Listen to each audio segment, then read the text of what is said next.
Hello विद्यार्थी मित्रों, तो આપણે યુનિટ 1 જે છે ચિતા સ્ટીયર્સ એમાં ત્રણ પેરેગ્રાફ આપણે સમજ્યા હતા, બરાબર છે।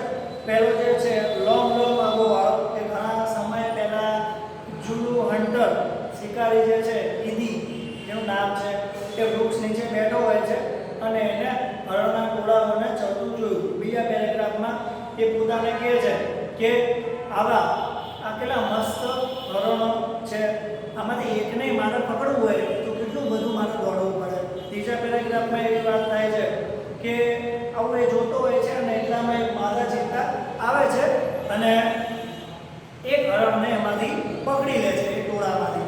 અને પછી જે માદા ચિત્તા હોય છે એના બે બચ્ચા એક જાળીમાંથી આવે છે અને ત્રણેય જણા ભેગા થઈને એ હરણને ખાય છે।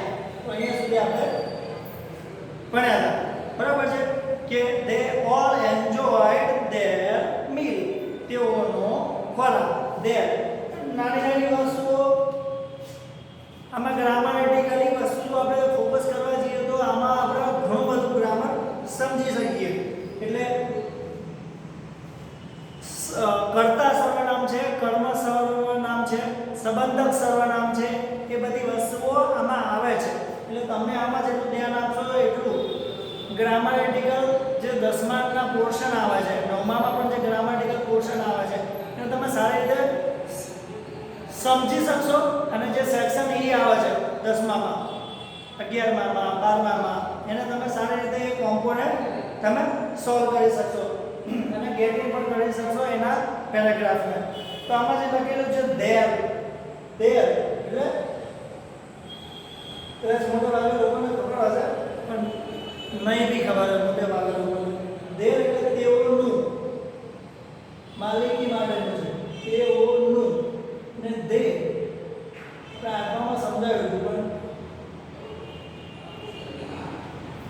સારું જો તમને યાદ હોય તો દે એટલે તેઓ અને ધેર એટલે તેઓનું। તો અહીંયા લખ્યું છે ત્રીજા પેરેગ્રાફમાં છેલ્લું કે દે એટલે કે તેઓ all enjoyed their meal, their meal, બરાબર છે। તમારે એવું પૂછાય નહીં પણ ધારો કે તમારે પણ એવી રીતે એક્ઝામમાં 9મા ધોરણમાં આવે છે, તમને 2 શબ્દો આપેલા હોય, 3 શબ્દો આપેલા હોય અને કોઈ પણ એક વાક્ય બનાવો। ફરીવાર તમને 2 કે 3 શબ્દ આપેલા હોય અને એની ઉપરથી એક વાક્ય બનાવવાનું। એક વાક્ય એવું બનાવવાનું કે વાક્યની અંદર એ 2 કે 3 શબ્દો જે આપ્યા છે એ 3 શબ્દો કે બંને શબ્દો અંદર વાક્યમાં આવી જવા જોઈએ। તો પહેલી વસ્તુ કે તમને 3 શબ્દોનો મતલબ ખબર હોવો જોઈએ, બરાબર છે। અને 3 શબ્દોને તમે ક્રમ વાઇઝ ગોઠવીને મીનિંગફુલ બનાવશો તો તમને માર્ક્સ મળશે। ખ્યાલ આવે છે? એટલે ખાસ તમને વર્ડ્સનું નોલેજ હોવું જરૂરી છે। અને બીજું ધારો કે તમને કહેવામાં આવે કે દે અને ધેર આ બંને શબ્દો આવે એવું એક વાક્ય બનાવો, તમે કોઈ ના બને। જો અહીંયા આપણને ત્રીજા પેરેગ્રાફમાં આ બનેલું છે કે દે ઓલ એન્જોય ધેર મીલ, બરાબર। તો તમે ટેક્સ્ટની સાથે સાથે સ્ટોરીની સાથે સાથે એ ગ્રામરનો નાનું ફોકસ કરતા જશો તો પણ તમને આમાંથી જ ઘણું બધું ગ્રામર આવડી જશે। અલગ તમારે મહેનત કરવાની ઓછી થઈ જશે, અલગ મહેનત કરવા માટે જે તમારે પ્રયત્ન કરવા પડતા હશે એ બહુ ઓછા થઈ જશે। એટલે ખાસ એ ધ્યાનમાં રાખતા રહેજો। આપણે જોઈએ આગળ ચોથા પેરેગ્રાફમાં ઈદીઝ આઈઝ બ્રાઇટન, ઈદીની આંખો ચમકી, ઈદીની આંખો ચમકી મતલબ કે એને જે જોયું કે જે ત્રણેય જણા ભેગા થઈને ખોરાક એમનો ખાધો અને કહે છે કે ઈદીની આંખો ચમકી। તો ઈદીની આંખો ચમકી એટલે કેવા શું માંગે છે કે દે સ્પાર્કલ્ડ વિથ એન આઈડિયા। હું તમને કહું દે સ્પાર્કલ્ડ, ચમકવું, સ્પાર્કલ એટલે કે બ્રાઇટન એટલે ચમકી અને ચમકવું, સ્પાર્કલ એ ક્રિયાપદ છે, બ્રાઇટન એ ક્રિયાપદ નહીં કહીએ, બરાબર છે। દે સ્પાર્કલ્ડ વિથ એન આઈડિયા, એને એક યુક્તિ આવી, બરાબર છે। વિચાર આવ્યો. શું વિચાર આવ્યો? તો he envied the cubs. એને જે વિચાર આવ્યો, એને જે ચમક્યો તો, બરાબર છે, આંખ ચમકી હતી, તે શેના કારણે? એન્વી, બચ્ચાઓને લઈને એને ઈર્ષા થઈ. એના બચ્ચાઓને લઈને ઈર્ષા થઈ. એન્વીડ, એન્વીડ એ ભૂતકાળ છે, ENVID. એન્વીડ એટલે ઈર્ષા થઈ, અદેખાઈ થઈ. શું કરવા અદેખાઈ થઈ? આમાં અદેખાઈ જેવું શું છે? તો જે માદા ચિત્તાએ તો મહેનત કરી, બરાબર છે, પણ બચ્ચાઓએ શું મહેનત કરી? બચ્ચાઓએ કોઈ મહેનત કરી જ નથી. એ તો બેસી જ રહ્યા હતા. જ્યારે હરણને મારી દીધું ત્યારે બંને બચ્ચાઓ બહાર આવીને એમનો ખોરાક ખાધો. તો એમને કોઈ મહેનત કરી નથી. તો આ વાતને લઈને કોને? શિકારીને, મતલબ કે ઈદીને શું થઈ? ઈર્ષા થઈ. He envied the cubs. હવે એ કહે છે, આ પણ તમારા પૂછે તો can I be lucky as these beautiful cubs? શું કહે છે? can પણ શું છે? can એ પણ મોડલ ઓક્સિલરી છે. આપણે આગળના લેક્ચરમાં મેં તમને કીધું કે have to એને શું કહેવાય? મોડલ ઓક્સિલરીઝ એટલે કે સહાયકારક ક્રિયાપદ. can એટલે શક્તિ, કેપેસિટીની વાત જ્યારે આવે ત્યારે આ મોડલ ઓક્સિલરીઝ આવે. can I be lucky as these છે એટલે કે આ બહુવચનમાં beautiful cubs. શું હું આવા નસીબદાર બચ્ચા જેવો બની શકું? મતલબ કે આ સવાલ કરે છે. કોને કરે છે? પોતાને. can I be lucky as these beautiful cubs? આમાં લખ્યું નથી કે પોતાને કરે છે, પણ આપણને ખ્યાલ આવે છે કે can I be કોને કરે? કે હરણને તો કરે નહીં, બરાબર છે. કે can I be lucky? શું હું આ બચ્ચા જેટલો નસીબદાર હોઈ શકું, બની શકું? They got their food without any effort. God એટલે મેળવ્યું, get એટલે મેળવવું. તેઓને તેમનો ખોરાક વગર પ્રયાસે મળી ગયો. Can I have a hunter like their mother? શું કહે છે? Can I have a hunter like their mother? their એટલે તેઓની માતા, બચ્ચાઓની માતા જોડે શિકારી છે, મારી જોડે એવું કોઈ શિકારી હોઈ શકે? કેન આઈ હેવ શું હોઈ શકે? જેમ એમની જોડે એમની માતા છે શિકારી, એવી રીતે મારી જોડે કોઈ એવું શિકારી, મારા માટે કોઈ એવું કોઈ શિકારી હોય? મારે તો બસ બેસી રહેવું છે અને બીજું કોઈ મને આપી જાય એવું મને કોઈ શિકારી મળે? એવું એ પોતાને કહે છે. Can I have a hunter like their mother? તો આ સેન્ટેન્સ પણ આવે who said to whom. તો એમાં પણ શું આવે કે he said to himself. એટલે ખાસ બધા ધ્યાન રાખવાના કે કયું સેન્ટેન્સ કોણ કોને કહે છે. he thought, જો પાછળ લખ્યું છે he thought, એવું એને વિચાર્યું. મતલબ વિચાર્યું એટલે પોતાને જ કીધું હોય તો think એટલે વિચારવું અને thought એટલે વિચાર્યું. શું હું એવો લકી હોઈ શકું? હવે આગળના પેરેગ્રાફમાં શું કહે છે? he decided to catch a young cub and train it to hunt for him. હવે પોતાને કહે છે કે શું એમને જે શિકારી મળ્યા તેમાં મને મળી શકે? હવે એ ડિસાઇડેડ, હવે એને નિર્ણય લીધો. શું નિર્ણય લીધો? ટુ કેચ, પકડવાનો. શું પકડવાનો? અ યંગ કબ, એક બચ્ચાને પકડવાનો નિર્ણય લીધો અને ટ્રેન ઇટ, એને તાલીમ આપવાનો. બચ્ચાને પકડવાનો અને એને હું તાલીમ આપીશ. શેની? ટુ હન્ટ ફોર હિમ, મારા માટે શું કરે? હન્ટ કરે, મારા માટે શિકાર કરે, મારા માટે શિકાર કરી આવે એવી હું તાલીમ આપીશ. કોને? બચ્ચાને. બચ્ચાને હું તાલીમ આપીશ તો એ શીખી જશે. then I shall only say, એ મોટું થઈ જશે, હું એને તાલીમ આપીશ, એ શીખી જશે. then I shall, પછી તો મારે એટલું જ કહેવાનું. only say, મારે એટલું જ કહીશ, હું એટલું જ કહીશ. શું કહીશ? oh my dear, go and kill a deer for me. શું કહે છે?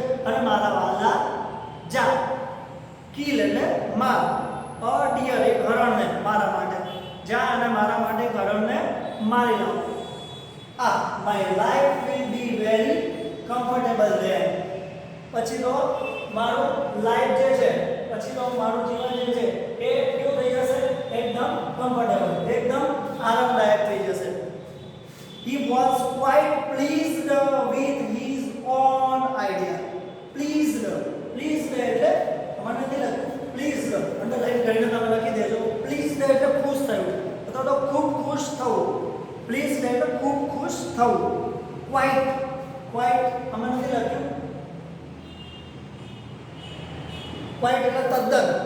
એ તદ્દન ખુશ થયો, તદ્દન ખૂબ ખુશ થયો. કઈ વાતને લઈને? He was quite pleased with his own idea. એ પોતાનો જે આઈડિયા હતો ને, પોતાનો જે આઈડિયા હતો એ આઈડિયાને લઈને, યુક્તિને લઈને ખૂબ ખુશ થયો. આગળ જોઈએ, આગળનો paragraph. He decided to follow cuts and steal one. શું કહે છે? આને વિચારે તો લીધું, આ આઈડિયા આવી ગયો. હવે he decided to follow, એને નિર્ણય કર્યો કે હવે તો મારે એને પકડવાના છે, તો હવે હું શું કરીશ? હવે હું એને ફોલો કરીશ. મારે એને પાછળ જવું પડશે, મારે એને અનુસરવું પડશે, મને પાછળ જવું પડશે બચ્ચાઓની પાછળ. And steel one. સ્ટીલ એટલે ચોરવું, બરાબર છે? સ્ટીલ વન એટલે હું ચોરી લઈશ. From his experience, he knew that knew K-N-O-W no K-N-E-W knew એટલે જાણ્યું. નો એટલે જાણવું. નો એટલે જાણવું. નો નું ભૂતકાળ આપેલું છે ન્યુ. He knew that ઇતિ જાણતો હતો. ઇતિ શું જાણતો હતો? કે ચિત્તા જે છે નેવર અટેક અ મેન, એ ક્યારે અટેક અ મેન, માણસ ઉપર હુમલો ના કરે. પોતે શિકારી હતો એટલે એટલું તો નોલેજ હોય ને, બરાબર છે? પોતે જે કોઈ બી વ્યક્તિ પોતે જે કામ કરતો હોય થોડું ઘણું તો એને નોલેજ એની વાતને લઈને હોય એટલે એટલું જાણતો હતો કે એક માણસ ઉપર અટેક ના કરે, હુમલો ના કરે. એની પછી છે કે therefore એટલે એટલા માટે. therefore એટલે એટલા માટે it was safe to steal a cow.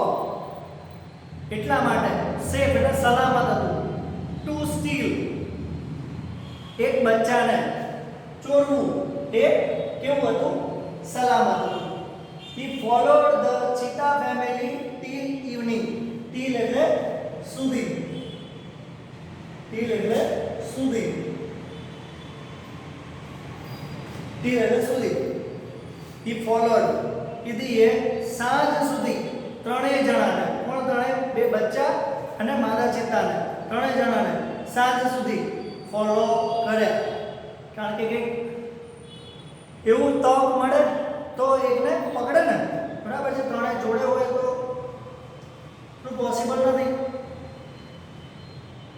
At the sunset, સૂર્યાસ્ત વખતે, the mother cheetah hid her cubs in a thick bush.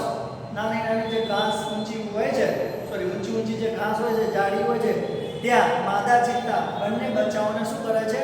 સંતાડી દે છે. હાઈડ. બરાબર છે? અહીંયા સ્પેલિંગ શું છે?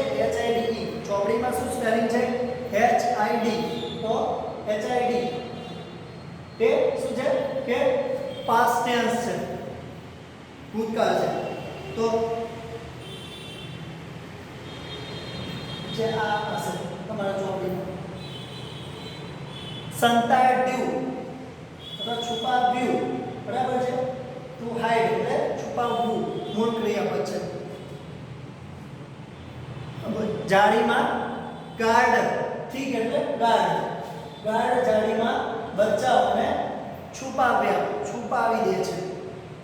અને લેફ્ટ ફોર અ સ્ટ્રીમ, અને માદા ચિત્તા ઝરણા તરફ જાય છે.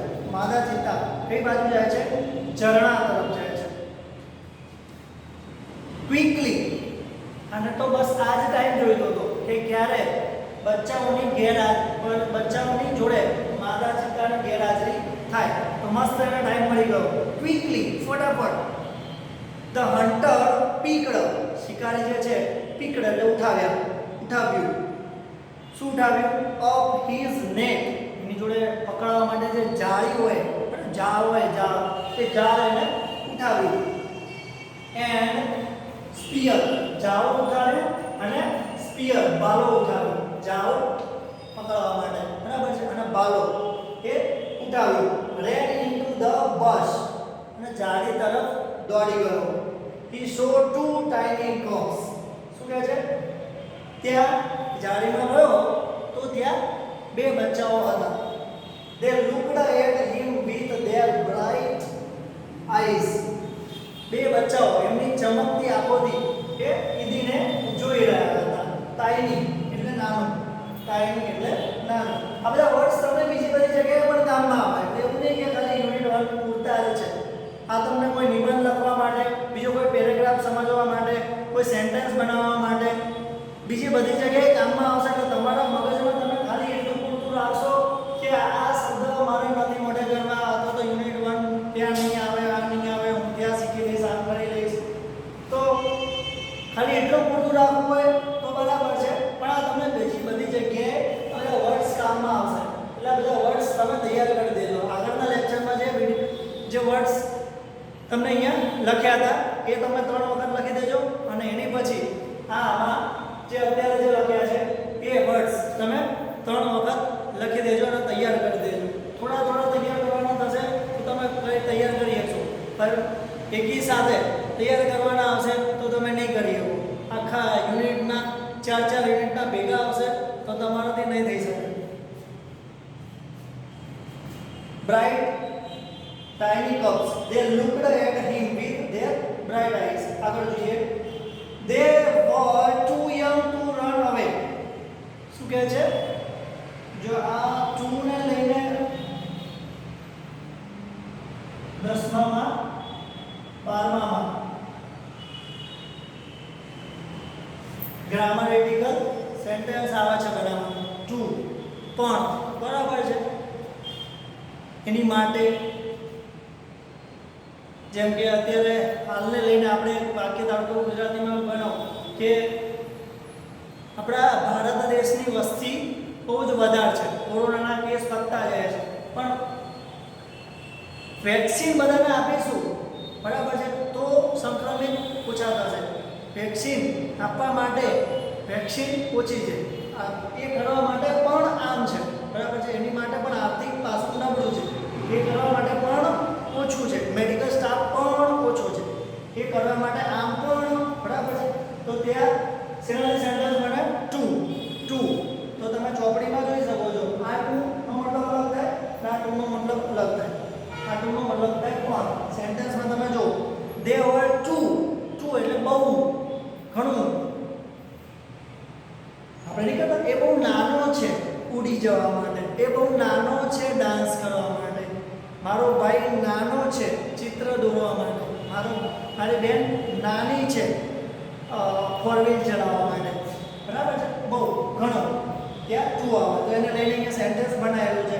તો ગ્રામેટિકલ પોર્શન આપણને અહીંયાથી ઘણા બધા મળે. તમે ધ્યાન રાખી રોજ એક પેરેગ્રાફ માંથી તમને ઘણું બધું ગ્રામર મળે. they were too young to run away. તેઓ બહુ નાના હતા ભાગી જવા, રન અવે, બરાબર છે, એ દોડી જવા માટે રન અવે એટલે દોડી જવા. તે દોડી જવા માટે અથવા નાસી છૂટવા માટે બહુ નાના હતા. એમને ભાગી તો જવું હતું બચાવવાને, પણ ભાગી જવા માટે એ બહુ નાના હતા. ઈદી થ્રુ ધ નેટ ઓવર ધેમ. ઈદીએ એમની ઉપર નેટ નાખી ભાગે પહેલા. એન્ડ ધ કપ્સ વર કોટ. ને બચ્ચાઓ પકડાઈ ગયા. કોટ કેચ એટલે પકડવું, અને કોટ એટલે પકડાઈ ગયા. હી needed only one cub but he thought he needed only one. શું કહે છે? નીડ એટલે જરૂર, એકને જરૂર, he needed only one. ઈડીને તો એકની જ જરૂર હતી, એક બચ્ચાની જ જરૂર હતી. but he thought, પણ એને વિચાર્યું, it is always better to have two slaves instead of one. slave એટલે ગુલામ, બરાબર છે. slave એટલે શું થાય? slave એટલે ગુલામ. instead of તો આ એક ઇડિયમ્સ આવે છે. instead of એટલે ના બદલે. એક ગુલામ કરતા બે ગુલામ વધારે સારા. ઓલવેઝ બેટર, બરાબર છે. ધારો કે તમે ગયા હોય કોઈ દુકાને અને ત્યાં જઈને તમે આઈસ્ક્રીમ લેવા ગયા, એકના પૈસા આપ્યા પણ તમને બે આપે છે, તો તમારી માટે તો સારું છે ને કે એકના બદલે બે મળે છે, ના બદલે, બરાબર છે. તો ઓલવેઝ બેટર સારું છે. instead of one, એકના બદલે બે સારું છે. he dragged એટલે ઘસેડવું, them with him and hide them under a big basket. એની ઉપર જાળી નાખે છે અને ઘસેડીને શું કરે છે? એક મોટા ટોપલામાં એને મૂકી દે છે, બરાબર છે. આગળના પેરેગ્રાફમાં